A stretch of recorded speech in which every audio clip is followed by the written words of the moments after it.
Olá, sejam bem-vindos a mais uma live da série Respondendo Stories. E só lembrando, essa é, se não me engano, a 7ª live. E só lembrando, para você participar da nossa live Respondendo Stories, é só você entrar naquelas caixinhas que nós sempre deixamos no nossos stories e mandar sua pergunta. E nós iremos selecionar algumas das perguntas que nos enviarem e nós entramos toda sexta-feira às 19 horas para responder essas perguntas. E as perguntas de hoje, nós selecionamos duas. A primeira delas, deixa eu ver aqui. Qual que a gente vai responder primeiro, Júnior? Tanto faz, não. Você que escolhe. Vamos na do esporte? Pode ser. Então, olá Luciana, tudo bem? A Luciana entrou. Então, só lembrando a série de lives Respondendo Stories, você envia ou nos comentários aqui da live ou naquelas caixinhas dos stories e nós entramos toda sexta-feira às 19 horas ao vivo para responder. A primeira que nós iremos responder hoje, que nos enviaram, é esportes coletivos ou individuais para as crianças. O que é melhor para concentração, coordenação, para você conseguir desenvolver atividades com as crianças, Júnior? O que você acha? Tem alguma diferença? Em questão de... Ele perguntou de concentração e coordenação, basicamente não. Porque é o seguinte, se você pensar, todo o esporte, ou a maioria do esporte, ou todos que eu conheço, eles têm uma finalidade de algum movimento perfeito, né? Para alcançar um movimento perfeito, para alcançar um objetivo, né? Desde um movimento de balé, um movimento de arremesso, chute, né? Então, esse esforço, né, o que a criança faz, exige dela coordenação motora, né? Uhum. Então, ela tem que ter uma coordenação básica para poder chutar, para poder, sei lá, nadar, né, etc, etc.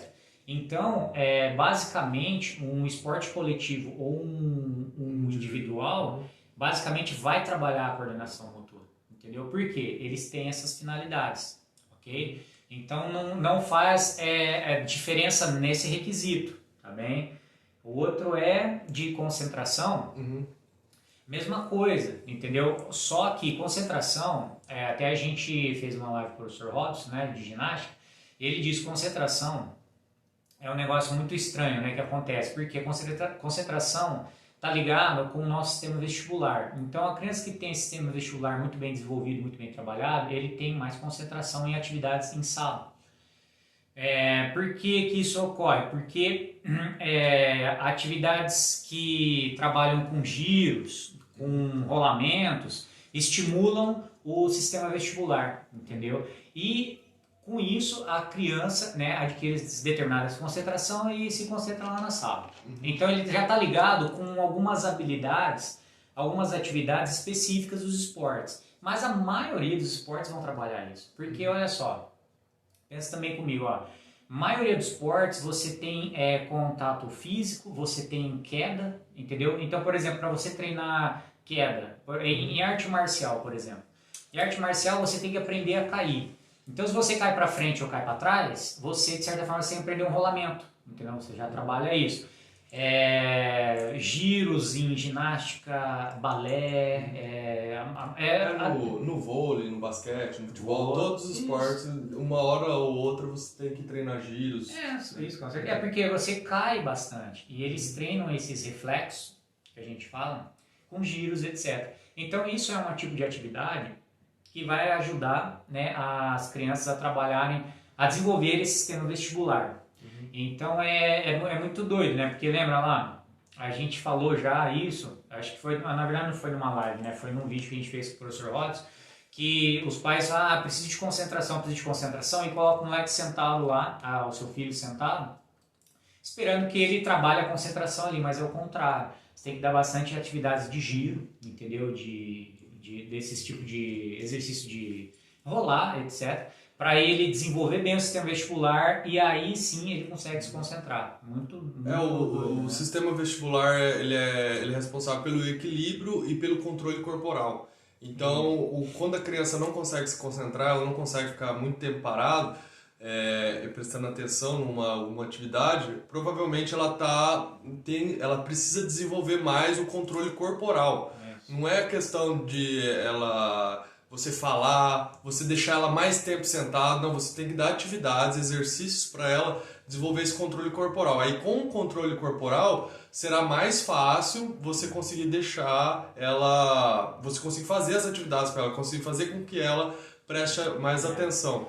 É porque eu entendi mais ou menos essa pergunta, que assim, que muita gente pergunta esse tipo de coisa, que é mais ou menos aquela pergunta assim, é a questão da socialização também, entendeu? Só rapidinho, a Nara entrou, tudo bem? A Luciana, boa noite, Luciana, pode continuar. Então, muita gente pergunta por isso, sabe? Por questões de concentração, coordenação motora, então basicamente todos os esportes vão trabalhar isso de forma no geral, né? E claro que cada esporte vai ter a sua especificidade. Por exemplo, para você nadar, você vai ter que ter um controle do seu corpo, tanto do lado esquerdo quanto do direito, etc. Para você chutar uma bola no futebol, você tem que ter um controle óculo, pedal, né? Muito bem desenvolvido. Então cada esporte trabalha isso, mas no geral todos trabalham. Aí a questão da socialização é o seguinte, não tem como você medir essas coisas. Porque você vê muitas crianças que fazem esportes mais coletivos, por exemplo, futebol, que são extremamente egoístas, entendeu? O tímido, né? Isso, o time, né? Então você vê até com profissionais hoje, né? Vê pessoas extremamente egoístas, moralmente más, né, etc. No futebol, em esportes coletivos. Então, desde pequeno ele trabalha coletivo, por que ele tem isso, entendeu? E você vê também esportes mais individuais, né, que você não precisa de um time para vencer, você não precisa, por exemplo, luta, né, um esporte mais individual. Não quer dizer que ele é super... Esse individual em si não existe, assim, né, um esporte mais... Porque precisa de um técnico, precisa etc, etc. Mas um esporte mais individual, por exemplo, uma luta, você vê também os dois casos, entendeu? Então, essa questão da socialização é a mesma também questão se estudar em casa não vai socializar com os outros, sabe? Não tem como avaliar isso, entendeu? Não dá pra você falar, não, se não fizer esporte coletivo vai virar um egoísta chato. Não existe isso. Eu acho que o interessante também, Júnior, é comentar assim, dependendo da sua proposta, o que você quer resolver com a criança, então você tem que analisar o que a sua criança está... você acha que pela fase, né, depende muito da idade também, você acha que a fase que a sua criança está passando, ela está precisando ter mais coordenação motora, ela não desenvolveu determinados movimentos ainda que você acha que ela deveria ter desenvolvido. Então eu acho que sim, dá para falar um pouco, Júnior, de exercícios exclusivos para isso, para desenvolver alguns movimentos de coordenação motora, para ajudar na concentração. Então existem exercícios que são específicos para desenvolver determinadas habilidades motoras e existem os esportes. Então daí você pode falar um pouquinho da sua experiência que você já teve com luta, com futebol... com criança, né, desenvolvendo esses tipos de esportes e os exercícios específicos para desenvolver coordenação motora fina, grossa, etc. Claro, você está falando basicamente de psicomotricidade, né? Eu trabalhei com psicomotricidade. E o que é psicomotricidade, basicamente, assim? É uma espécie de exercícios funcionais para a criança desenvolver isso aí, né? Você faz um planejamento de atividades que desenvolvem especificamente tal habilidade. Tá bem? Mas não quer dizer que os esportes não façam isso, na verdade eles fazem também. E fazem até, né, melhor. Por quê? A criança com o esporte, ela sempre vai ter uma questão do desafio, entendeu? Por exemplo, o desafio do futebol, que você tem que ganhar o campeonato, você tem que melhorar, você tem que fazer o gol, etc, etc. Na psicomotricidade já não tem muito isso. Claro que você pode trabalhar, mas não é a mesma coisa, não dá para comparar mesmo isso aí, entendeu? Na questão, eu só quero deixar claro assim que dentro dessas habilidades, por exemplo, de concentração, coordenação, etc., os esportes todos trabalham isso. E tem que levar em consideração o que você falou também, assim, que você falou da maturidade. Sim. Porque realmente, por exemplo, com uma criança de 3 anos, é muito mais difícil você trabalhar um esporte coletivo. Entendeu? Eu estou falando como professor agora, entendeu? Não que elas não aprendam. É claro também que elas não vão aprender jogar um futebol dentro de 4 linhas, etc, etc. Mas é muito mais difícil, com certeza para um professor, entendeu? E para um pai também. Então, quando a criança já tem ali já uns 8, 10 anos, ela já entende muito mais regras, entendeu? Regras coletivas. Então é mais fácil você trabalhar, entendeu? Não quer, é que eu falo assim, não quer dizer que não aprende, mas É porque a criança pequena ali, depois começou a andar até os 5 anos, ali 6 anos, ela é muito o corpo dela, as coisas estão em torno dela. A partir daí a criança já começa, ela consegue ter mais abstração, né? Isso. Ela consegue entender mais coisas abstratas. E as regras dos esportes é totalmente arbitrária, né? Colocada, por que você tem que jogar a bola na cesta no basquete? Porque foi... Eu não posso jogar no meu amigo. Alguém quis. Por que eu tenho que tocar a bola pro meu amigo, né? Eu não posso ficar só eu com a bola. Porque alguém quis que o jogo fosse assim. Isso, você deu um bom exemplo. Por exemplo, com criancinhas pequenas, você imagina, você tem 10 alunos. Você vai dar a bola para uma, ela não vai dar para outra, entendeu? Porque a bola é dela. Então tem essa fase mesmo que ela fala, não, isso é meu, não é dele. Então você já vai dar bem mais trabalho. Então o que eu fazia, eu já dei aula de futebol, né, para criancinhas pequenas aí, numa escola de educação infantil. Então eu trabalhava outras coisas além do futebol. Por exemplo, esses lances de coordenação motora grossa, para a criança aprender a chutar, e mais blocados, entendeu? Exercícios mais blocados, hoje chute, hoje rolamento, hoje andar, né, nas escadinhas lá para desenvolver a coordenação do óculo pedal. Então eu fazia mais isso. Aí depois, com o tempo, eu ia entrando nessas regrinhas assim, entendeu? Eu ia gradativamente entrando com regras, entendeu? Porque dá mais trabalho mesmo. E é bem mais difícil, você vai se estressar bem mais. Não adianta você chegar com uma criança lá de 4, 5 anos e falar assim, não, a bola não é sua, é de todo mundo. Não, você só vai se estressar, entendeu? Então tem isso também. O que eu vejo no geral, tá, de bastante famílias que educam em casa, etc, assim, desde bebezinho eles põem natação, que a criança já está habituada, né, num ambiente aquático, né, desde o útero, etc. Então você vê que eles têm eles nadam ali, já com o olhinho tudo aberto, etc. É um negócio bem legal. Trabalham, a natação, eles têm um lance de trabalho que eu acabei de falar, do lance de você trabalhar os dois lados simultâneos, entendeu? É o mesmo lance da criança gatinhar, que por isso que deixe seus filhos gatinharem também, porque ele está ali trabalhando tanto o lado esquerdo quanto o direito, e isso é um esforço mental que ele faz. Depois, muita gente indica ginástica, balé, né? Essas atividades que trabalham...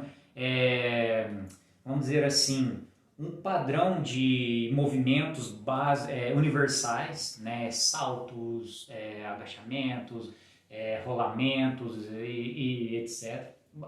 Basicamente ginástica e balé fazem bastante isso. Depois, tem uns esportes que tem umas características muito específicas que eu acho muito legal, que trabalham com memória. Por exemplo, o Kung Fu, o Karatê, que eles têm aqueles katis e katas, que você trabalha com memória motora, né? Porque o que são esses katis, esses katas, assim? São uma sequência de movimentos que as crianças têm que decorar, e é muito legal isso. Eu já fiz o Kung Fu um tempo, porque isso eu já sabia, eu queria ver lá como funcionava na prática.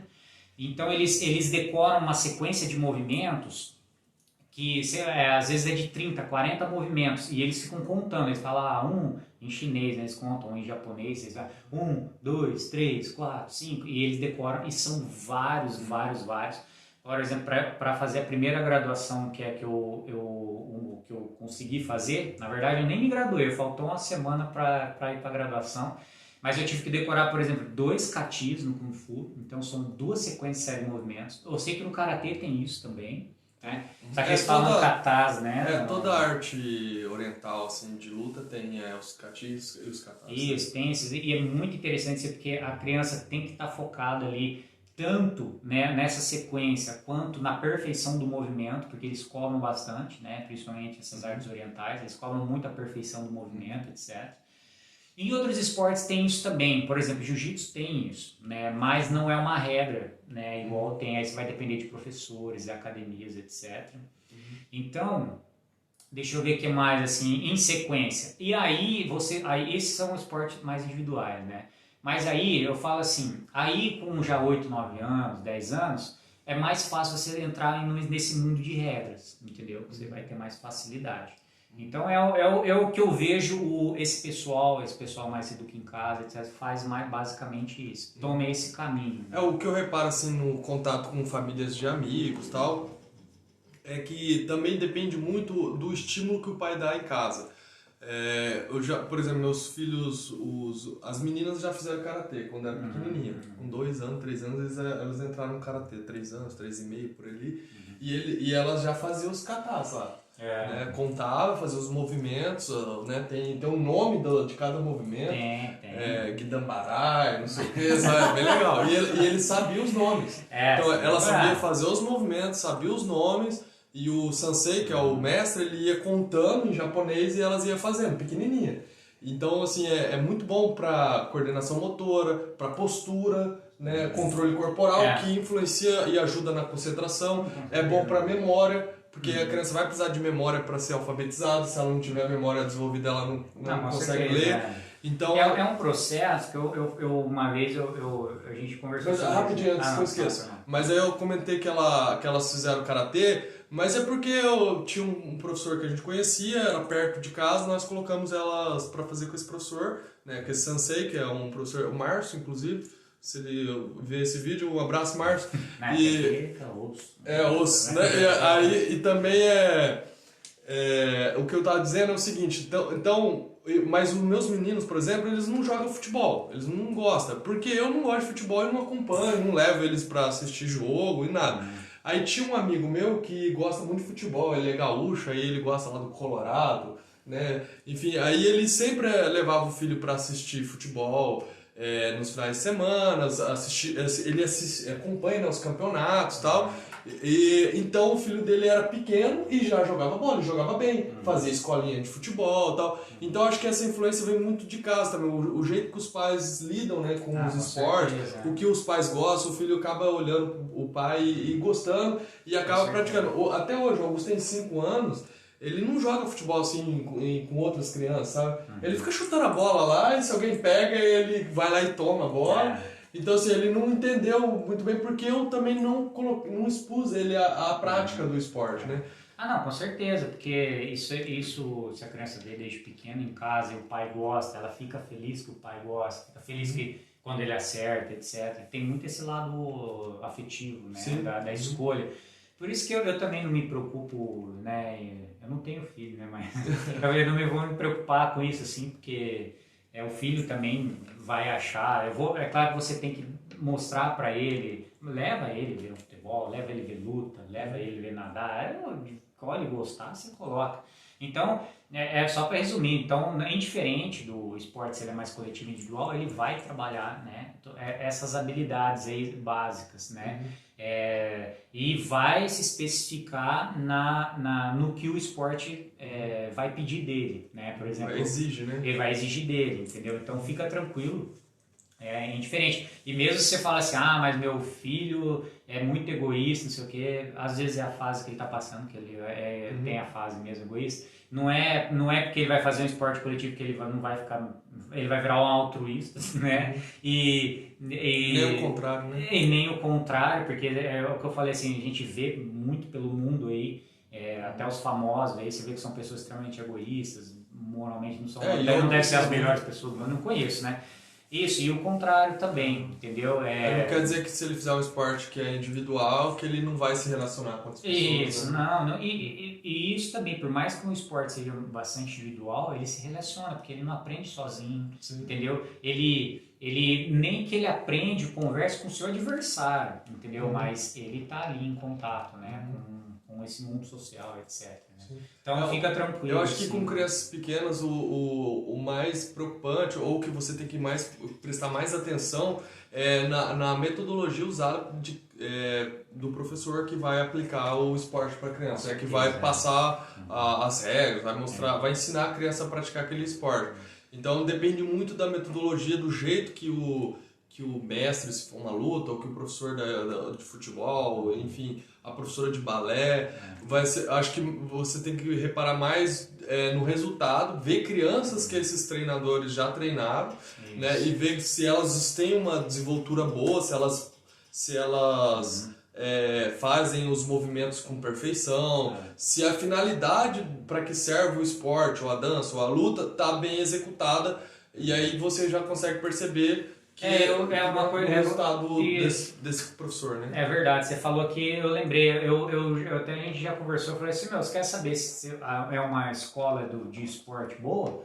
Vá nas apresentações, vá nos campeonatos que eles estão indo, dá uma olhada na história da escola, né, se eles estão bem ranqueados em campeonatos, etc, e aí você vê o resultado. Você fala assim, não quero isso pro meu filho, não coloca, né? Aí, mas escolas, né, que, por exemplo, fazem belas apresentações e estão sempre bem ranqueadas em campeonatos, etc., com certeza tem uma metodologia boa, né, porque está dando resultado, entendeu? Então é um jeito, eu já fui numa apresentação aqui na cidade umas 2 vezes, numa apresentação de uma escola de balé aqui, clássico, e para criancinhas, assim, né, e eu fui convidado, né, e eu fui lá assistir, e, nossa, eu fiquei impressionado, o Circo de Solé, umas criancinhas desse tamanhozinho, assim, fazendo uns movimentos.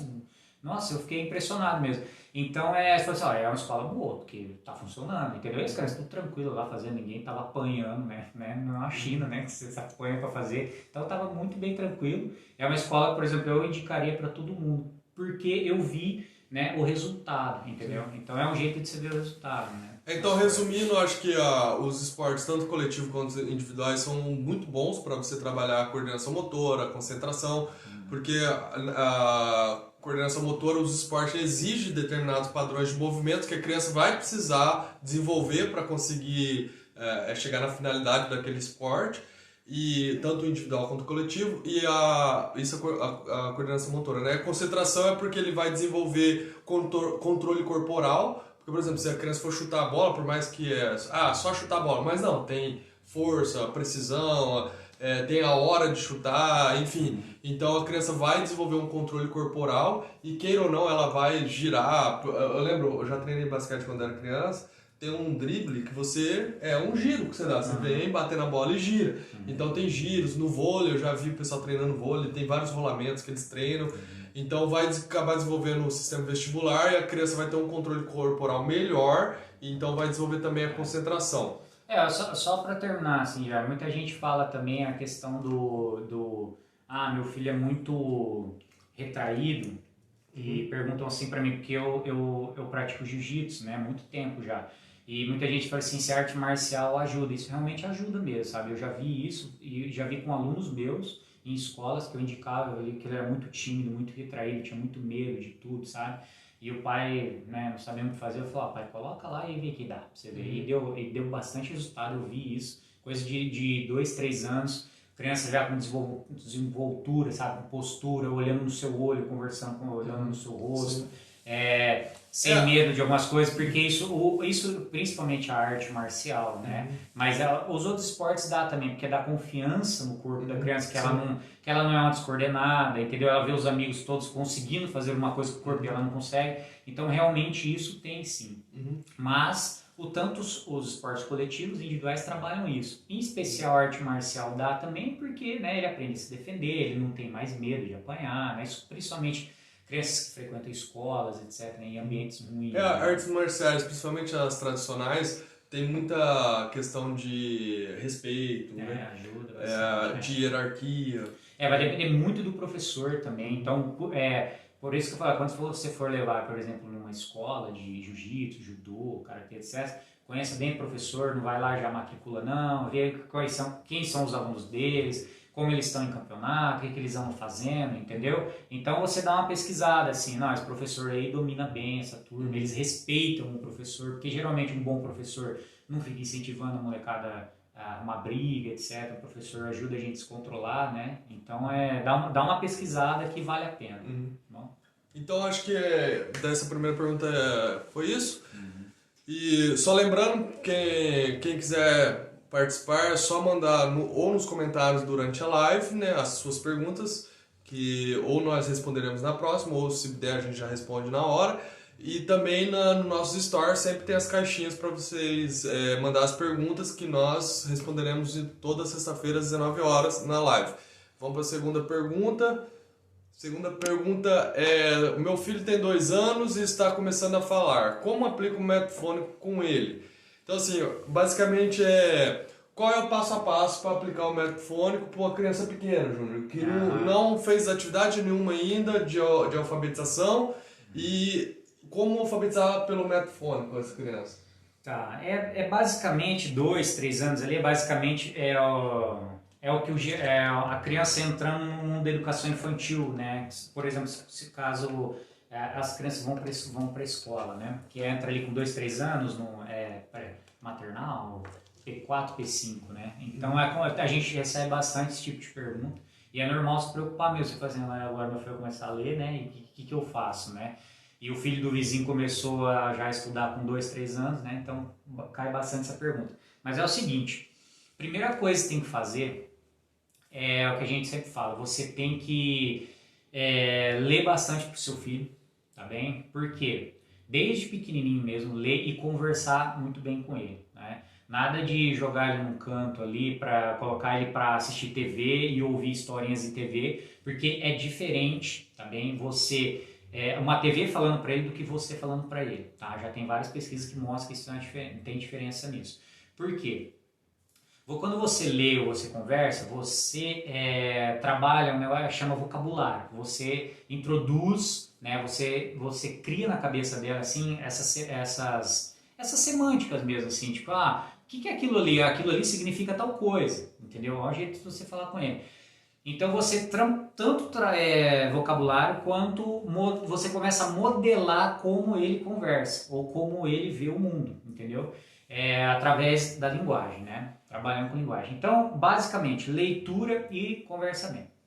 Só um adendo, por que é diferente você colocar, que eu vejo muitos pais perguntam isso também. Mas lá na história, na TV, né? Eles estão falando lá também, né? Mas é diferente porque você conversa com a criança e a criança se esforça para conversar com você. Na TV não, entendeu? Na TV ela só recebe informação, então ela não cria esse diálogo mesmo, entendeu? Com uma pessoa, além da questão afetiva, é claro, né? Também. A TV não vai dar um abracinho nela, né? Não vai dar carinho, etc. Então você basicamente no começo tem que fazer isso. Quando começa ali em 2, 3 anos, as crianças começam a trabalhar algumas competências cognitivas e consciência fonológica na educação infantil. Então você tem que trabalhar consciência fonológica e algumas competências cognitivas. Consciência fonológica basicamente é a criança começar a ter uma atenção auditiva e começar a entender que ela consegue manipular a estrutura formal da fala. Entendeu? Então ela começa a entender que a fala, como você está falando para ela, é segmentada. Então, por exemplo, quando você fala uma frase para a criança, ela tem que começar a perceber que ela pode ser segmentada, separada e manipulada. Se você troca uma palavra da frase, muda o sentido, né, da frase. Você troca uma sílaba de uma palavra, muda o sentido da palavra. Você troca um fonema de uma palavra, também muda o sentido dela. Entendeu? Então a criança tem que começar a perceber isso. Algumas competências cognitivas, por exemplo, memória de trabalho, memória de curto prazo, que a gente chama de memória de trabalho. Porque para a criança ler mais adiante, ela tem que ter muito bem trabalhado para ela a memória. E começa desde cedo, entendeu? Muita gente faz isso. Agora ela está precisando de memória com 5, 6 anos. Aí o que você faz? Você vai lá dar um monte de memória para ela. Aí qual que é a diferença de uma criança que começou a trabalhar a memória agora com 5, 6 anos e uma que já trabalha desde os 2? É muito grande, entendeu? Porque a desde os 2, 3 anos já está muito bem habituado com isso, né? Então, competências cognitivas e consciência fonológica. Mais adiante, ela já vai ter você vai trabalhar isso 1 ano, né? Basicamente. No final do primeiro ano ali, você já começa a introduzir atividades mais específicas, que é a atividade de consciência fonêmica, tá? O que é consciência fonêmica? É ela conseguir manipular os fonemas, que essa é a última unidade da fala, tá? Que é o sonzinho lá do B, que a gente faz, também a gente chama isso de fonema. Então é a representação simbólica dos grafemas. Aí ela consegue, olha só, ela tá lá desde pequenininha trabalhando esse esquema geral de manipular sons, ouvir bem, perceber bem esses sons. E agora ela vai lá para um detalhezinho lá no final da fala, que são esses sons que são mais difíceis de perceber para ela. Por isso que ela tem que estar desde pequeno trabalhando. Aí ela começa a manipular isso e brincar com esses fonemas. A gente começa a juntar fonemas, junções fonêmicas. K com A, K, entendeu? Ou você faz assim, K, A, o que dá? K. Aí ela analisa e sintetiza. Basicamente, trabalho de consciência fonêmica é análise e síntese fonêmica. Também é de você analisar uma palavra e sintetizar uma palavra. Continua aí trabalhando essas competências cognitivas, memória, lateralidade, que a gente chama de orientação espacial. Por que a gente chama de orientação espacial? Porque no começo a criança não entende muito ainda, por exemplo, a criança de 2, 3 anos, o que é esquerda e direita. Mas ela já tem que começar a entender o que está dentro, o que está fora, o que está embaixo, o que está em cima, ela já entende isso. E isso ajuda também, principalmente no processo de escrita depois, para você corrigir os erros de escrita dela.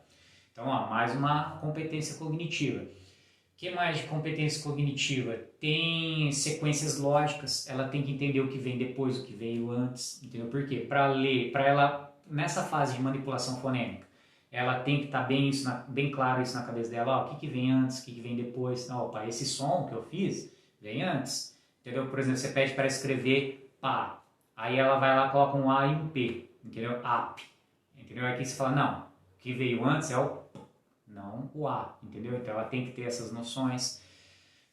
Mais competências cognitivas, coordenação motora, né, para escrever coordenação motora fina, orientação espacial, memória, que mais? Bastante, alguma vai que eu esqueço. Consciência de frase? Isso. Essas consciências de palavras, frases, sílabas e consciência fonêmica é o que a gente fala de consciência fonológica. Também é o que basicamente a criança tem que entender, consciência fonológica. Então, ela começa desde lá, o que é uma frase, depois ela vem separando o que é uma palavra dentro de uma frase, o que é uma sílaba dentro de uma palavra e o que é um fonema dentro de uma sílaba, entendeu? Então ela vem segmentando, vem igual a faca mesmo, cortandinho assim, e aí aí por que isso, gente? Porque ela começa depois a brincar e manipular isso, que é o que a gente faz, entendeu? Adulto, pra gente conversar, pra gente escrever, o que é isso? A gente fica brincando, né, de manipular a palavra e escrever ou falar, entendeu? Construir frase, entendeu? Porque até para você ouvir, você ouve uma frase de várias formas, então ela tem que entender a semântica da frase do mesmo jeito, né? Só modificar da sua forma. Então, basicamente isso. Quando ela começa já a trabalhar com junções fonêmicas, ela começa já a ler as suas primeiras palavras. Ela começa a ler lá K, aí depois faz o A, K, Z, aí ela começa a juntar. Depois disso, você já começa a trabalhar, já é a velocidade e precisão de leitura, tá? Então tem exercícios específicos para isso. Por exemplo, trava-línguas, né? Aqueles trava-línguas que é muito difícil falar, trabalha a precisão. Tem exercícios de fluência, que é esse exercício de velocidade, que é aquele que você, por exemplo, eu vou falar assim, o Jairo foi para casa. Aí tá lá assim, o Jairo foi para. Isso ajuda a trabalhar a velocidade. Então, vocês viram que é um caminho que dá para começar aí nos 2 anos, e é dessa forma que o método fônico é estruturado, tá bem? Então, o método fônico, ele basicamente trabalha com consciência fonológica, tá? Para alcançar essa consciência fonêmica. Sempre ao lado dele tem essas competências cognitivas para dar um suporte, né? Trabalha com articulação também, né? A criança tem que ter essa articulação, trabalha com... No começo, principalmente, você fala assim, Júnior, como que a criança aprende esse som que você falou aí do P, entendeu? Trabalha com dramatizações, entendeu? Não é um trabalho mecânico chato que você fica assim para a criança, decora aí. Não é assim. Você trabalha lá o som do avião, o som da cobra, e aí eles se divertem com isso, aí depois você faz essa relação entre o símbolo e o som, que é a relação grafema-fonema, e aí depois eles começam a manipular. Então, basicamente, o método fônico é estruturado dessa forma. Até antes de fazer as dramatizações fonêmicas, é você trabalhar com atenção auditiva, dando sequenciações de sons, né? Daí já trabalha a memória, sequência e a atenção auditiva. Atenção auditiva, para ele conseguir distinguir um som do outro. Né? Isso. Você vê, com 2 anos você consegue já trabalhar atenção auditiva e são atividades bem legais, super divertidas de fazer. Por exemplo, você consegue, pega o seu filho aí com 2 anos, você tem um jardim em casa, no quintal, pega um som, pega uma caixinha ou celular mesmo, coloca um som de um gato miando e esconde o celular. E pede para ele buscar, fala assim, vai atrás do gatinho. Então o que ele vai, olha o esforço que ela tem que fazer, tá vindo um som do gato, tô ouvindo, mas da onde está vindo, entendeu? E aí você vai trabalhar, esse é um tipo de atividade que a gente fala de, trabalhar a atenção auditiva, a gente chama de jogos de escuta, tá bem? O pessoal gosta muito de colocar, principalmente as mães gostam muito disso, faz umas garrafinhas, umas caixinhas, uma coloca areia, outra coloca prego, outra coloca pedra. Isso. Aí você chacoalha sem a criança saber o que tem lá dentro. Você chacoalha, aí a criança fala. Primeiro você chacoalha e fala, isso aqui é pedra, areia, prego. Aí você chacoalha e a criança fala, é areia, é não sei o que. Né? Aí você coloca num canto diferente, veda os olhos dela, e daí você chacoalha, ela tem que falar de onde está vindo o som. Isso. Né? Você... Em sala de aula dá para trabalhar isso, em casa, com seus filhos. Então a criança já tem que começar a criar essa atenção, porque mais adiante tem um caminho, um progresso, né, de nível de dificuldade, mas no final ela vai ter que distinguir esses fonemas, tá bem? São esses fones que ela ouve, né? E ela fala, opa, esse é o D, esse é o P, esse é o T. E pra gente é muito explícito, né? Isso, mas no começo é muito difícil mesmo. Nossa, o P do T, do D. Entendeu?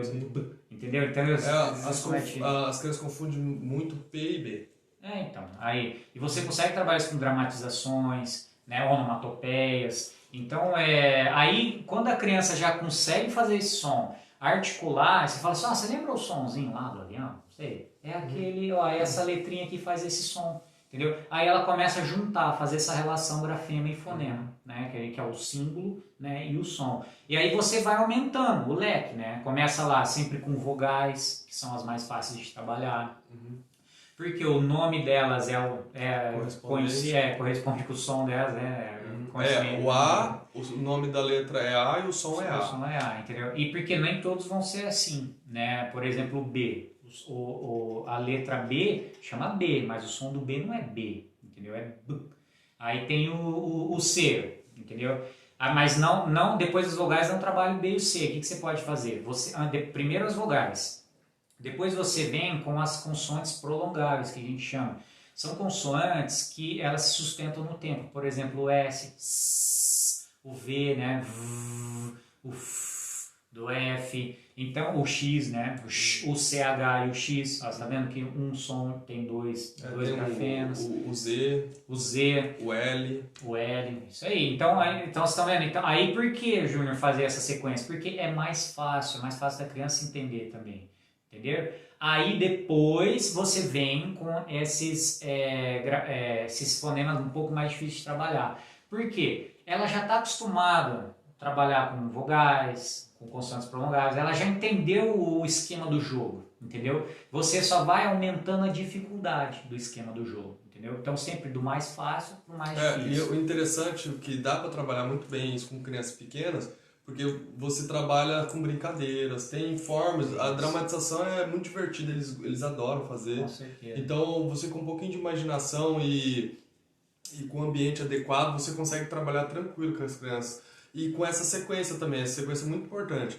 Porque quando você pega um fonema de ataque, por exemplo, um D, né, um B, sabe? É muito difícil para a criança. Ela vai conseguir fazer esses sons, mas é muito mais fácil você começar com as vogais, depois com as consoantes que você consegue prolongar. E tem várias. Daí eles já vão... Essas, na verdade, você deixando por último, essas de ataque, que é mais difíceis... eles já vão estar até lendo algumas palavrinhas, já vão estar com as vogais.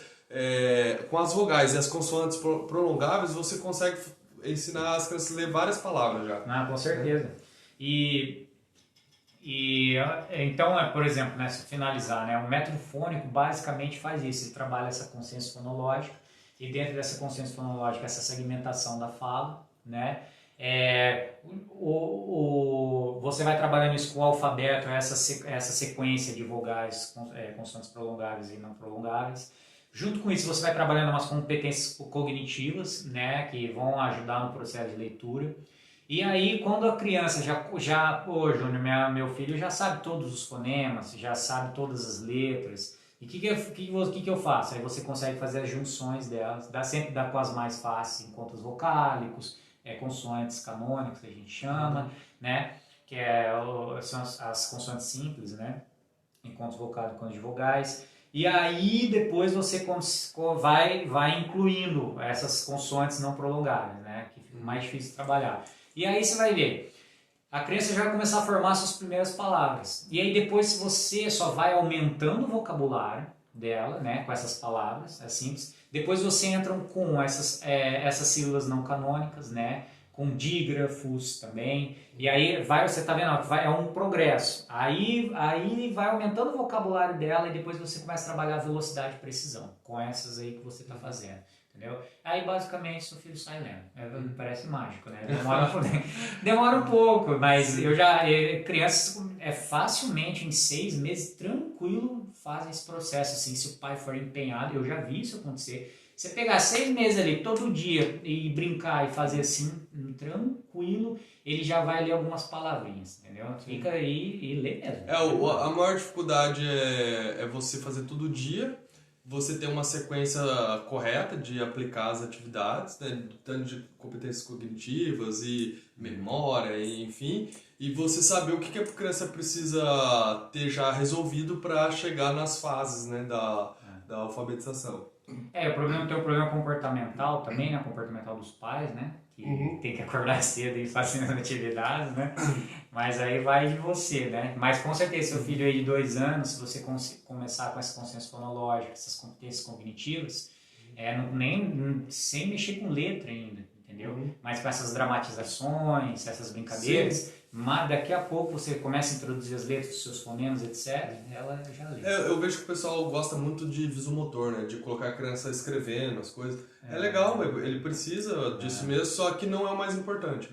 O mais importante é a consciência fonológica, a criança ter essas competências cognitivas e conseguir entender que mudando o som, né? Mudando o grafema, muda o som, e mudando o som, muda o sentido, muda a palavra. Então, tem vários exercícios que você pode fazer com a criança de análise e síntese, que você vai trocando. Às vezes eu coloco até nos stories, eu fazendo com o Augusto, com o Antônio, brincadeiras mesmo. Às vezes eu falo uma sílaba para ele e ele fala o som que tem a sílaba e quantos sons tem. Tipo, esses dias eu coloquei, falar oi, daí ele fala oi, daí eu falo separa, ele o, i, ai, ele fala ai, daí eu falo separa, a, i. Aí tem 2 sons, tem 3, enfim. Aí você treinar bastante isso e velocidade, porque da hora que ele for ler, ele vai já começar a ler bem já. Né? Não, com certeza. E só para terminar, a criança, ela tem que entender o negócio que a gente chama de princípio alfabético. É uma regra geral, né, do código alfabético. O que é isso?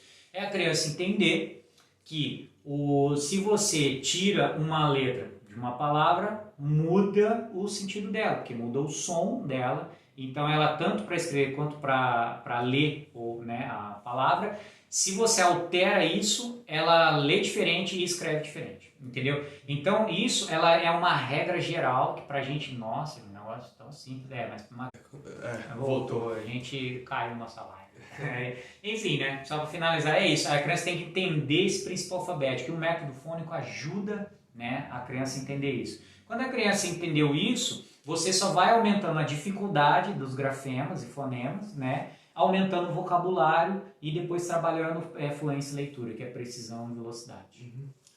Deixa eu só ver aqui. A Sabrina, tudo bem? Ela mandou quais os melhores métodos para alfabetizar crianças com dislexia. Sabrina, inclusive já enviaram umas perguntas para nós sobre dislexia e o Júnior estava preparando. Porque muita gente pergunta, mas eu já vou adiantar aqui, tá? O Capovilla e o chama Stanis Dehaene. É um cara né? Isso, ele escreveu um livro que chama Os Neurônios da Leitura, tá? Eles dois, o que eu conheço até são agora. Pesquisadores, né? Isso. Eles indicam um método fônico, tá bem? Para prevenir alguns problemas aí que a dislexia traz, tá bem? Não é que vai curar a dislexia, eles que falam isso, tá? Mas vai prevenir um monte de problema, porque a dislexia, pelo menos a maioria delas, né, tem vários tipos, né, de dislexia. É um problema fonológico, né? Eles falam isso, um problema de codificação fonológica, né, que o cérebro de uma criança disléxica tem. Mas eu estou preparando isso aí, na verdade era para ser até nessa aula aqui, mas aí o Jairo que vai pegando as perguntas e colocando, mas na próxima live são sempre 2 perguntas que a gente responde. A gente responde essa, então eu detalho mais. Então, mas assim, já respondendo, o melhor método é o fônico, que ele até previne, né, algumas consequências que a dislexia traz, né, para as crianças. Mas aí na próxima a gente detalha melhor, né, Júlio? Pode deixar aqui agora também já deu. Só cumprimentar um pouquinho a Michele, tudo bem? Boa noite. O Chesco, o Rori, tudo bom, Rori? Mars Pagliari, tudo bom? Minha casa, meu refúgio, tudo bem? Então, eu acho que, para resumir, hoje nós respondemos 2 perguntas. A primeira pergunta foi sobre esportes coletivos ou individuais, qual que é o melhor para a criança praticar, para melhorar a concentração, coordenação motora. Então nós respondemos resumidamente assim, que não tem muita diferença um do outro. Existem esportes específicos para você desenvolver movimentos específicos para as crianças, que é exercícios específicos, né, que é de psicomotricidade, mas os esportes trabalham, né, de forma geral, né, esse controle corporal que vai ajudar a criança a ter coordenação. Tanto os esportes individuais quanto os coletivos trabalham, né, exercícios, movimentos específicos que ajudam na coordenação motora e também na concentração. Porque normalmente tem giros, a criança tem que aprender a cair, tem um jeito, né, todo o esporte acaba desenvolvendo melhor o sistema vestibular, que ajuda no controle corporal e na concentração. E a segunda pergunta foi essa: meu filho tem 2 anos, está começando a falar, como eu aplico o método fônico. Então, basicamente, o Júnior deu toda a estrutura do método fônico, como ele funciona assim de maneira geral, e explicou que é melhor você começar com os fonemas com as vogais e depois com as consoantes prolongáveis, trabalhar bem as competências cognitivas, que é memória. Vai, ajuda aí, Júnior. Memória... orientação espacial, sequências lógicas, caligrafia, né? Todas essas coisas. Visomotor, né? Coordenação motora. E também todas as competências da consciência fonológica, daí para chegar na consciência fonêmica e desenvolver o princípio alfabético. Então, hoje, eu acho que é só para essa live não ficar muito longa. Na próxima, a gente fala sobre essa pergunta, né? A gente responde essa pergunta. E na próxima live... Sexta-feira, às 19 horas, na próxima sexta-feira nós responderemos com mais detalhes qual é o melhor método para alfabetizar crianças com dislexia. Então, para você participar, não se esqueça, você pode mandar aqui para nós nos comentários durante a live e também nas caixinhas do Instagram, nos nossos stories no Instagram. Então, é só você ter uma caixinha, você coloca lá a sua pergunta e que nós pegamos e selecionamos as perguntas. A gente pode responder também pelos stories a sua pergunta, mas com mais detalhe, com mais tempo, nós respondemos sexta-feira às 19 horas na nossa série de lives respondendo stories. Então acho que isso foi só hoje. Tá bom, já falou 1 hora aí, não, tá bom. Então, e se tiver dúvida até sobre o que a gente falou, né, pode enviar de novo, né, ou pedir para detalhar alguma coisa que a gente responde também. Sim, e sempre a gente não vai expor, então não precisa se preocupar. Nós não vamos falar seu nome, falar seu endereço. Não vamos marcar você lá na publicação. Então pode mandar que nós respondemos. E eu acho que por hoje é só. Então um grande abraço, Deus abençoe, até a próxima. Tchau. Tchau.